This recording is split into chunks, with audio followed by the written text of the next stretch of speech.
अपने दम पर मध्य प्रदेश में 20 साल की सरकार के बाद दोबारा सरकार को रिपीट किया। अभी वैसे तो चुनाव कई राज्यों में हुए, राजस्थान में भी चुनाव थे, छत्तीसगढ़ में भी चुनाव थे, तेलंगाना में भी चुनाव थे और अन्य राज्यों में भी चुनाव थे। सारे के सारे राज्यों में जो सरकारें थी वो पलट गई, सरकारें गिर गई। कहीं कांग्रेस की सरकार थी, कहीं और कोई सरकार थी, लेकिन एकमात्र मध्य प्रदेश ऐसा राज्य था जहां पर 20 साल की सत्ता के बावजूद सरकार केवल लौटी ही नहीं, लेकिन ऐसे प्रचंड बहुमत से सरकार लौटी कि पूरे देश की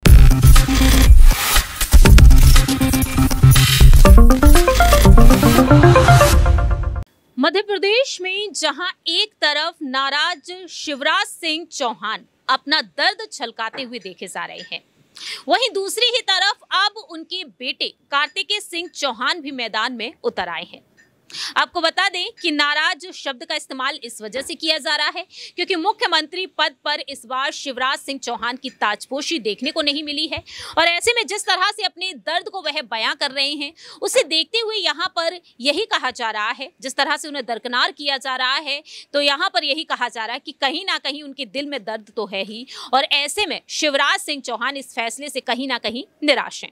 आखिरकार आने वाले समय में शिवराज सिंह चौहान का राजनीतिक भविष्य क्या होगा ये वक्त के साथ साथ पता चलेगा, लेकिन इस बीच यहां पर सुर्खियों में शिवराज के बेटे कार्तिकेय सिंह चौहान भी आ चुके हैं। नमस्कार, मैं प्रांशी राठौर और आप देख रहे हैं नेक्स्ट 9 न्यूज। आखिरकार कार्तिकेय सिंह चौहान चर्चा का विषय क्यों बने हैं, सबसे पहले वो बड़ी वजह आपको बता देते हैं। कार्तिकेय सिंह चौहान हाल ही में जिस तरह से कासिम के भैरुंदा में पहुंचे, जहां पर उन्होंने विकसित भारत संकल्प यात्रा का हिस्सा बनकर जनसभा को संबोधित किया और जनता के बीच उतरकर साफ तौर पर खुलकर अपनी बात रखी। तो आपको सुनाते हैं कि आखिरकार कार्तिकेय सिंह चौहान ने क्या कुछ कहा, सुनिए जरा। मध्य प्रदेश जानता है, आपके भैया ने चुनाव में जब मेहनत करी तो किसी इंसान के लिए संभव नहीं है, मानवीय रूप से संभव नहीं है इतनी मेहनत करना। इसके लिए आपको अपने ऊपर गर्व होना चाहिए कि हमारे बीच का एक व्यक्ति है जिसने अपने दम पर मध्य प्रदेश में 20 साल की सरकार के बाद दोबारा सरकार को रिपीट किया। अभी वैसे तो चुनाव कई राज्यों में हुए, राजस्थान में भी चुनाव थे, छत्तीसगढ़ में भी चुनाव थे, तेलंगाना में भी चुनाव थे और अन्य राज्यों में भी चुनाव थे। सारे के सारे राज्यों में जो सरकारें थी वो पलट गई, सरकारें गिर गई। कहीं कांग्रेस की सरकार थी, कहीं और कोई सरकार थी, लेकिन एकमात्र मध्य प्रदेश ऐसा राज्य था जहां पर 20 साल की सत्ता के बावजूद सरकार केवल लौटी ही नहीं, लेकिन ऐसे प्रचंड बहुमत से सरकार लौटी कि पूरे देश की सुना आपने कार्तिकेय सिंह चौहान किस तरह से डंके की चोट पर अपनी बात रखे हैं और वह साफ तौर पर कहते हैं कि देखिए, अगर मुझे अपनी ही सरकार से लड़ना पड़ा तो कोई दिक्कत नहीं है क्योंकि सरकार अपनी ही है।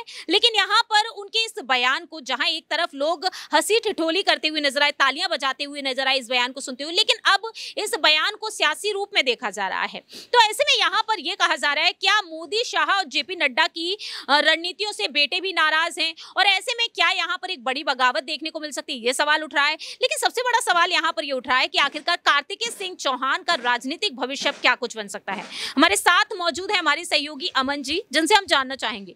कार्तिकेय सिंह चौहान जिस तरीके से कहते हैं कि मैं राजनीति में, मुझे कोई दिलचस्पी नहीं है और मैं राजनीति में आना ही नहीं चाहता, सफेद कुर्ता पजामा पहन लेने से जरूरी नहीं कि मैं राजनीति में आऊंगा, लेकिन जिस तरह से वह चर्चा का विषय बन गया, कांग्रेस उन्हें समर्थन दे रही है, कैसे देख रहे हैं? क्या कार्तिकेय सिंह चौहान जिस उम्र पर नजर आ रहे हैं उस लिहाज से यहाँ पर लोकसभा चुनाव के लिए, यहाँ पर क्या वाकई में उनकी एंट्री अब राजनीति में देखने को मिल सकती है? देखिए बिल्कुल, और देखिए किसी भी तरह का अगर आप बयान देखें राजनीति में तो उसका यूं ही कुछ कहने का मतलब है, यूं ही बयान नहीं दिया जाता, उसके कोई ना कोई पॉलिटिकल मायने होते हैं। और देखिए कार्तिकेय चौहान चूंकि अब लगभग इस लायक हैं कि वो लोकसभा चुनाव लड़ सकें, उस एज ग्रुप से निकल चुके हैं, क्योंकि लगभग 27-28 साल की उनकी उम्र है। तो ऐसे में उनका जो बयान है वो ये बता रहा है कि कहीं ना कहीं वो राजनीति में एंट्री करने के इच्छुक है। और देखिए हर एक आदमी पहले यही कहता है कि मैं राजनीति में नहीं आना चाहता, लेकिन पारिवारिक कह सकते हैं परंपरा को आगे बढ़ाते हुए फिर वो नजर आ जाते हैं। और यही हशर या यही हाल कहीं ना कहीं जो है इस समय कार्तिकेय चौहान को भी देखने को मिल रहा है। जिस तरह बयानबाजी वो कर रहे हैं,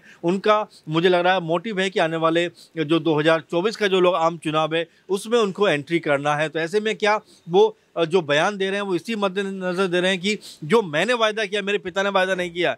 वो आप अगर बयान को सुने तो वो यही कह रहे हैं कि जो मैंने वायदा किया है, मैंने आपसे वोट लिए हैं और मेरे पिता ने नहीं लिए, अगर ये वायदा पूरा नहीं हुआ तो मैं अपनी सरकार के खिलाफ भी जा सकता हूं। तो ये कुल मिलाकर जो चीज़ें ये बता रही हैं कि अब वो राजनीतिक तौर पर पूरी तरह से परिपक्व होते हुए दिखाई पड़ रहे हैं और अपने आप को आगे बढ़ाते हुए नजर आ रहे हैं। शिवराज सिंह जो चौहान 3-4 बार के मुख्यमंत्री मध्य प्रदेश के, उसी राह पे अब उनके बेटे जो कार्तिक चौहान है वो चलते हुए नजर आ रहे हैं। अब देखना ये होगा कि क्या वो बीजेपी से बगावत करने वाले हैं, क्या बीजेपी से खिलाफत करने वाले हैं, क्या बीजेपी के खिलाफ वो खड़े होने वाले हैं। और क्या ये भी एक संभावना है, क्योंकि कांग्रेस की तरफ से भी कार्तिक चौहान के बयान को समर्थन दिया गया है। तो ऐसे में क्या कांग्रेस पार्टी उनको अपने ग्रुप में मिलाना चाहती है, क्योंकि अब तक तो बीजेपी ने उनके यानी कांग्रेस पार्टी के कई बड़े नेताओं पर हाथ मार दिया है। तो अब क्या इसका रिवर्स होने वाला है? क्या बीजेपी के बहुत सारे नेता कांग्रेस पार्टी में शामिल होने वाले हैं? और क्या कार्तिक चौहान की भी कुछ ऐसी ही मंशा है? तमाम सारे सवाल है, लेकिन फिलहाल जवाब यही है कि क्या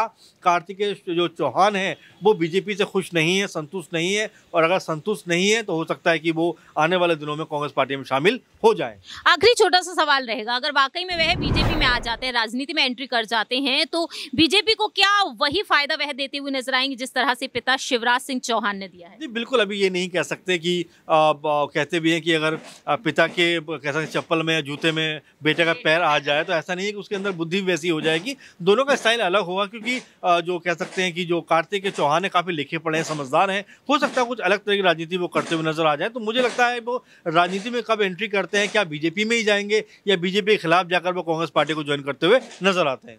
वाकई में अब देखने वाली बात होगी कि कार्तिकेय सिंह चौहान का राजनीतिक भविष्य हम देखेंगे या फिर वह जिस भी क्षेत्र में कदम रखना चाहें उसी क्षेत्र में उतरते हुए नजर आएंगे। जानकारी दे दें कि सोशल मीडिया पर कार्तिकेय सिंह चौहान काफी एक्टिव रहते हैं।